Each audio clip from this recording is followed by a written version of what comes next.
кіре беріңіз ортаға. Түркістан қаласының тумасы 16 қыркүйек күні босанған, ал облыстық ауруханаға 2 қазанда ауыр жағдайда келіп түскен еді. Жергілікті дәрігерлер содан бері қолдан келген ем-домын жасаған, дегенмен ақ халаттылар 6 баласын дүниеге келген 30 жастағы келіншектің өмірін сақтап қала алмады.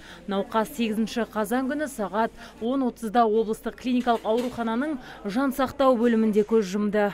Алдын ала қойылған диагноз қатарында гепатит Д, гепатит Б және мидың ісігі де бар. Дегенмен гистология, цитология орталығының жүргізген анализдерінің нәтижесінен соң нақты диагноз қорытындысы қойылады екен. Дәрігердің айтуынша әйелге лапароскопия аппаратының көмегімен 1 рет ота жасалған. Сондай-ақ жергілікті дәрігерлер акушерлік іс, гинекология және перинатология ғылыми орталығының мамандарынан 3 рет телемедицина арқылы кеңес алыпты.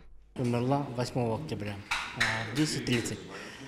Науқас 8 қазан күні 10:30-да көз жұмды. Алдын ала диагноз бойынша оған гепатит Д және гепатит Б вирусы қойылған. Ол бауыр ауруына байланысты арнайы есепте тұрған. Әйел 3-ші деңгейлі комада жатты, мидың ісігі де анықталған. Алайда гепатит Д науқастың бойында қашан пайда болғаны белгісіз. Біз тек осы дерттің бар екенін анықтадық. Өте көп ауру қатары бар. Біздің клиникаға 2 қазан күні ауыр жағдайда түскен. Содан бері 3 рет телемедицина арқылы кеңес алдық. 2 рет кардиология орталығының мамандарымен кеңестік жұмыс істестік. 1 рет Сызғанов атындағы ұлттық ғылыми хирургия орталығынан кеңес алғанбыз.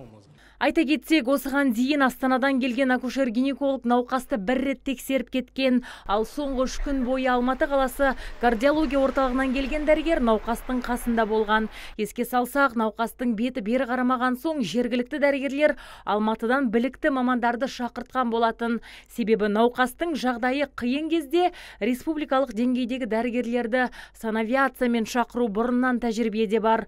Алайда сәбилі ананың өміріне араша түсуге асыққан алматылық ақ халаттылар діттеген жерге жете алмай өздері ажал құшты. 3 қазанда East Wing әуе компаниясының Ан-28 ұшағы 12 минут өткенде радардан жоғалып кетіп, апатқа ұшыраған. Салдарынан әуе кемесіндегі 5 адам да көз жұмған.